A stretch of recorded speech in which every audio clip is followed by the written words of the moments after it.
Exercice 4 du sujet 2, Métropole juin 2024. Dans le descriptif de la vidéo, vous trouverez un énoncé corrigé en format PDF, un lien vers mon blog pour y trouver divers documents et un lien vers le site de la PMEP pour trouver des sujets de bac et des corrigés. L'énoncé, pour chacune des affirmations suivantes, indiquer si elle est vraie ou fausse. Chaque réponse doit être justifiée. Une réponse non justifiée ne rapporte pas de points. Dans l'espace muni d'un repère orthonormé, on considère les points suivants: A de coordonnées 2, 0, 0, B de coordonnées 0, 4, 3, C de coordonnées 4, 4, 1, D de coordonnées 0, 0, 4 et H de coordonnées -1, 1, 2. Affirmation 1, les points ACD définissent un plan P d'équation 8x moins 5y plus 4z moins 16 égale 0. Affirmation 2, les points BCD sont coplanaires. Affirmation 3, les droites AC et BH sont séquentes. On admet que le plan ABC a pour équation cartésienne x moins y plus 2z moins 2 égale 0. Affirmation 4, le point H est le projeté orthogonal du point D sur le plan ABC. Correction. Affirmation 1, les points A, C et D définissent un plan P d'équation 8x moins 5y plus 4z moins 16 égale 0. Alors, pour commencer, on va quand même montrer que les points A, C, D définissent un plan. Et on va montrer que les vecteurs AC et AD ne sont pas collinaires. Alors le point A pour coordonnées 2, 0, 0 et C a pour coordonnées 4, 4, 1. Donc le vecteur AC qui a pour coordonnées XC moins XA, YC moins YK, ZC moins ZA pour coordonnées 4 moins 2 qui donne 2, 4 moins 0 qui donne 4 et 1 moins 0 qui donne 1. Le point A pour coordonnées 2, 0, 0 et le point D a pour coordonnées 0, 0, 4. Donc on obtient que le vecteur AD a pour coordonnées -2, 0, 4. Alors voilà comment j'ai procédé ici. J'ai placé dans un tableau les coordonnées des vecteurs AC et AD, 2, 4, 1, -2, 0, 4. Et puis on va regarder si c'est un tableau de proportionnalité ou pas. Alors en prenant les 4 premiers nombres, 2 fois 0 n'est pas égal à -2 fois 4, donc ce tableau n'est pas un tableau de proportionnalité, donc les vecteurs AC et AD ne sont pas collinaires, donc les points ACD définissent un plan. Ensuite, ce que je propose, c'est de regarder si les points A, C et D appartiennent au plan P. Alors pour cela, il suffit de calculer 8xa moins 5yk plus 4za moins 16 et de regarder si c'est égal à 0. Si c'est égal à 0, ça voudra dire que le point A appartient au plan P. Alors on fait un calcul, 8 fois 2 moins 5 fois 0 plus 4 fois 0 moins 16, c'est-à-dire qu'on a remplacé xa, yk, za par leur valeur numérique. 16 moins 16, ça donne 0, donc on peut dire que le point A appartient au plan P. On procède de la même façon pour le point C. Et on va obtenir en fait que 8xc moins 5yc plus 4zc moins 16 égale 8 fois 4 moins 5 fois 4 plus 4 fois 1 moins 16, 32 moins 20 plus 4 moins 16 et on obtient 0. Donc le point C appartient au plan P. Et puis même chose pour le point D. Alors 8xd moins 5yd plus 4zd moins 16 égale 8 fois 0 moins 5 fois 0 plus 4 fois 4 moins 16. 16 moins 16, on obtient à nouveau 0, donc le point D appartient au plan P. Donc le plan P contient les points ACD, et les points ACD définissent un plan, donc le plan P c'est bien le plan ACD, l'affirmation 1 est vraie. Affirmation 2, les points B, C et D sont coplanaires. Alors je vais vous proposer deux méthodes. Alors une qui consiste à utiliser une équation cartésienne du plan ACD, puisque nous avions à la première affirmation une équation cartésienne du plan ACD. Bon, encore faut-il avoir répondu correctement à la première question. C'est pour ça que je vous donnerai une deuxième méthode. Alors ici, il suffit de regarder si le point B appartient au plan ACD ou pas. Alors si le point B appartient au plan ACD, les points sont coplanaires. Si le point B n'appartient pas au plan ACD, les points ABCD ne sont pas coplanaires. Donc j'ai rappelé l'équation cartésienne du plan ACD. Donc on calcule 8xb moins 5yb plus 4zb moins 16, 8 fois 0 moins 5 fois 4 plus 4 fois 3 moins 16, moins 20 plus 12 moins 16, on obtient moins 24 qui est différent de 0. Donc le point B n'appartient pas au plan ACD, donc les points ABCD ne sont pas coplanaires. Donc l'affirmation 2 est fausse. Alors une méthode 2 sans utiliser une équation du plan ACD.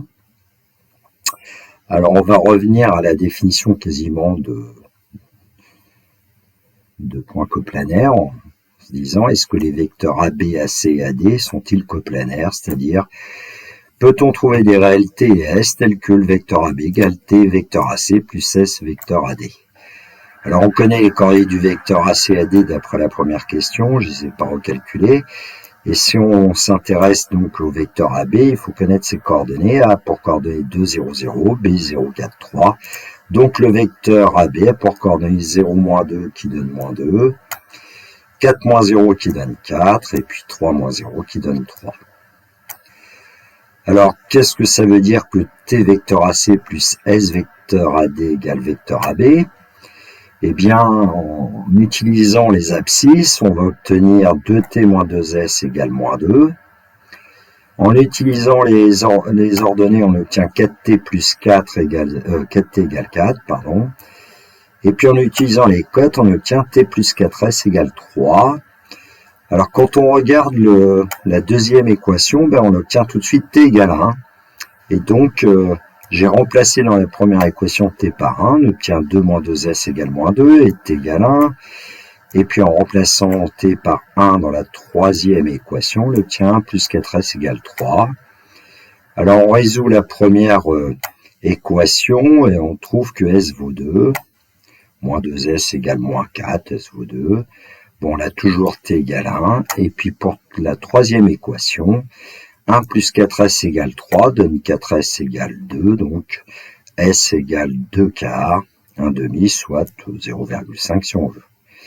Alors comme c'est impossible d'avoir à la fois s égale 2 et s égale 0,5, on en déduit que les vecteurs AB, AC et AD ne sont pas coplanaires, donc les points ABCD ne sont pas coplanaires. L'affirmation 2 est fausse. Affirmation 3, les droites AC et BH sont séquentes. Alors déjà, on va se poser la question de savoir si les droites AC et BH sont parallèles ou pas. Alors, on a A de coordonnées 2, 0, 0 et C de coordonnées 4, 4, 1. Donc le vecteur AC pour coordonnées 2, 4, 1. On l'avait déjà calculé tout à l'heure. Le point H a pour coordonnées moins 1, 2 et B a pour coordonnées 0, 4, 3. Donc le vecteur HB a pour coordonnées 0, moins 1 qui donne 1. Pour l'abscisse, pour l'ordonnée 4 moins 1 donne 3, et puis pour la cote 3 moins 2 donne 1. Bon, ben, il est à peu près clair que les vecteurs AC et HB ne sont pas collinaires, donc les droites AC et HB ne sont pas parallèles. Alors, on peut utiliser la technique de tout à l'heure, 2 fois 3 n'est pas égal à 1 fois 4, j'aurais pu l'écrire quand même. Voilà, là j'ai peut-être été un peu rapide, mais on peut utiliser ce que j'avais fait tout à l'heure avec le tableau constitué des coordonnées 2, 4, 1 et 1, 3, 1 et regarder si c'est un tableau de proportionnalité. Bon, donc les droites AC et HB ne sont pas parallèles, ce qui veut dire que les droites AC et HB sont ou bien séquentes ou bien non coplanaires. Donc ce qu'on va faire, c'est qu'on va chercher l'intersection des droites AC et BH. Donc là, je vais aller chercher une représentation paramétrique de la droite AC, une représentation paramétrique de la droite BH, et puis on va regarder s'il y a un point d'intersection ou pas. La droite AC a pour vecteur directeur AC 2, 4, 1 et passe par le point A de coordonnées 2, 0, 0. Donc une représentation paramétrique de la droite AC est x égale 2 plus 2t, y égale 4t, z égale t. Je rappelle comment on l'obtient. On prend x égale xa plus l'abscisse du vecteur AC multiplié par un paramètre t. Y égale YA plus l'ordonnée du vecteur AC multiplié par le paramètre t. Z égale ZA plus la cote du vecteur AC multiplié par t. On procède de la même façon pour obtenir une représentation paramétrique de la droite BH, sachant que la droite BH a pour vecteur directeur HB, j'ai pris pour avoir des coordonnées positives, 1, 3, 1, et passe par le point B. J'ai pris le point B, on aurait pu prendre le point H. B 0, 4, 3. Et donc, en procédant de la même façon, on obtient une représentation paramétrique. X égale 0 plus 1S, ça fait S. Y égale 4 plus 3S. Et Z égale 3 plus S. S appartenant à R. Alors, un point M de coordonnées X, Y, Z, il appartient aux droites AC et BC si seulement si il existe deux réels T et S tels que, eh bien, il va falloir que le point M appartenant à C et appartenant à BH, son abscisse doit être la même, donc on va avoir 2 plus 2T qui va être égal à S. 4T va être égal à 4 plus 3S et T va être égal à 3 plus S. Voilà ce que j'ai écrit. C'est-à-dire, eh bien, je préfère placer les inconnus T et S dans le premier membre et les constantes dans le deuxième.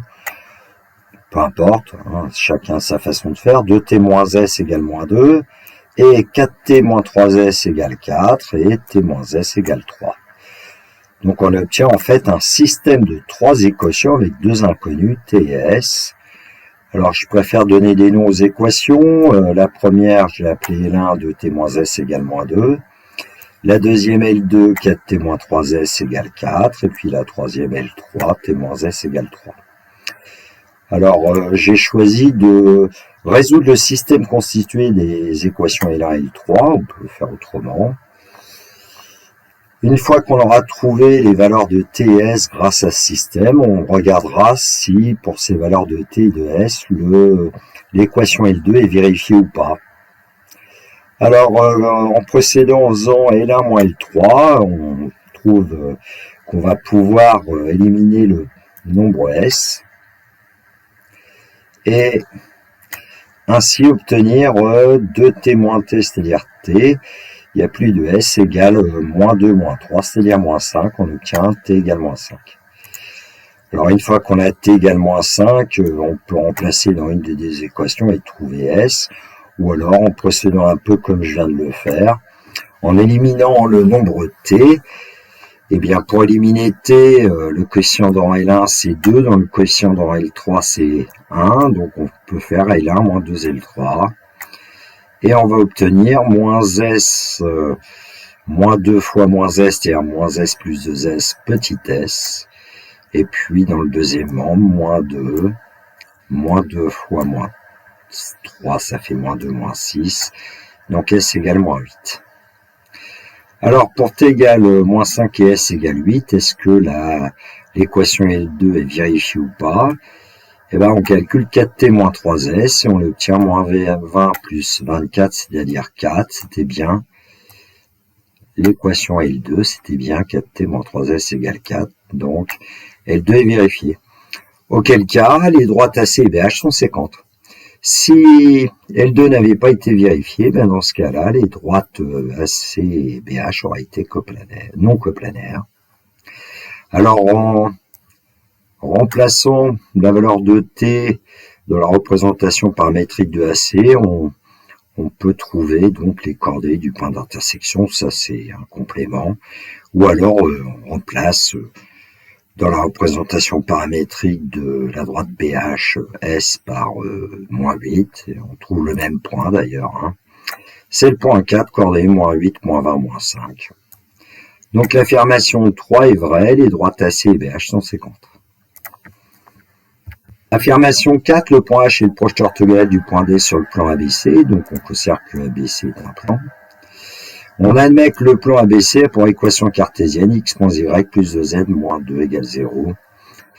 Alors, quand j'avais fait ma première correction, j'avais oublié qu'on donnait l'équation cartésienne du plan, donc je vous donnerai une méthode 2. Bon, je vais plutôt utiliser ici, dans la méthode 1, une équation cartésienne du plan ABC, puisqu'on nous la donne. Et donc, la première question à se poser, c'est est-ce que le point H appartient au plan ABC ou pas? Bon, vu qu'on a l'équation cartésienne du plan ABC, on calcule xh moins yh plus 2zh moins 2. On obtient moins 1 moins 1 plus 4 moins 2 qui nous donne 0. Donc on peut dire que le point H appartient au plan ABC. J'ai quand même ajouté les coordonnées du point H. C'est moins 1, 1, 2, ce qui permet d'effectuer le calcul ici.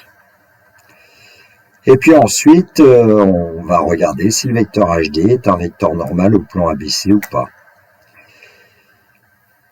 Alors si c'est oui, ça voudra dire que le point H est bien le projeté orthogonal du point D sur le plan ABC. Si c'est non, le point H ne sera pas le projeté orthogonal du point D sur le plan ABC.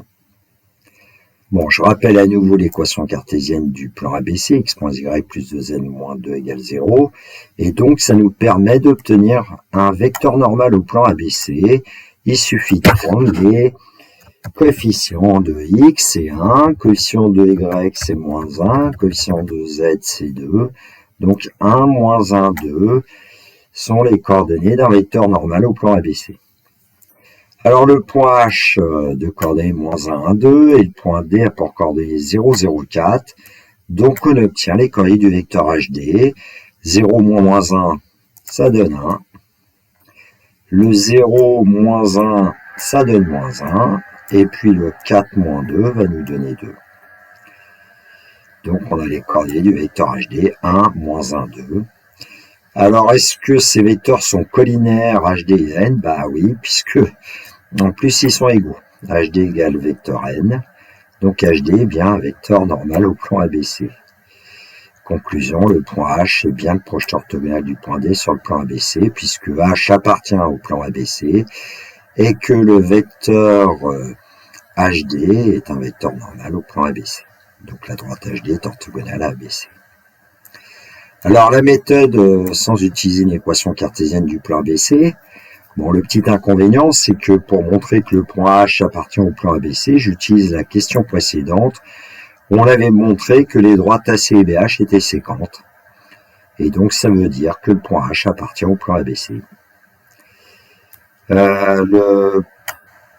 Encore faudrait-il montrer, par exemple, que les points ABC définissent bien un plan. Enfin, on le disait. Ensuite, on va essayer de démontrer que le vecteur HD est orthogonal au plan ABC, et donc on va montrer que le vecteur HD est orthogonal à deux vecteurs non collinaires du plan ABC, les vecteurs AB et AC. J'ai choisi ces deux-là. Donc, A pour coordonnées 2, 0, 0 et B, 0, 4, 3. Donc, le vecteur AB, on va trouver aisément moins 2, 4, 3. Bon, ça, on l'a déjà calculé. Le vecteur AC pour coordonnées 2, 4, 1. Alors, une remarque, moins 2 fois 4 n'est pas égal à 2 fois 4. Moins 8 n'est pas égal à 8. Donc, les vecteurs AB et AC ne sont pas collinaires. Donc, les points ABC définissent bien un plan. Calculons le produit scalaire du vecteur HD et du vecteur AB.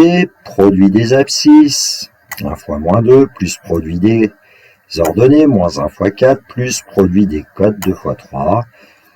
Moins 2, moins 4, plus 6, ça donne 0. Alors, comme le produit scalaire des vecteurs HD et AB est égal à 0, on peut dire que le vecteur HD est orthogonal au vecteur AB. On calcule le produit scalaire des vecteurs HD et AC. Alors, toujours produit des abscisses, plus produit des ordonnées, plus produit des cotes. 2 moins 4 plus 2, ce qui donne 0. Le produit scalaire des vecteurs HD et AC est égal à 0, donc le vecteur HD est orthogonal au vecteur AC. Le vecteur HD est un vecteur orthogonal aux deux vecteurs non collinaires AB et AC, donc HD est bien un vecteur normal au plan ABC, et donc on conclut de la même façon que le point H est le projeté orthogonal du point D sur le plan ABC, l'affirmation 4 est vraie. Alors ça pourrait vous paraître superflu que j'ai donné une deuxième méthode ici, mais s'il y a des candidats qui doivent passer un oral, dites-vous bien que ça pourrait être, par exemple, la méthode 2 qu'il faudrait utiliser dans un exercice. Et même chose pour la question où j'avais donné deux méthodes tout à l'heure.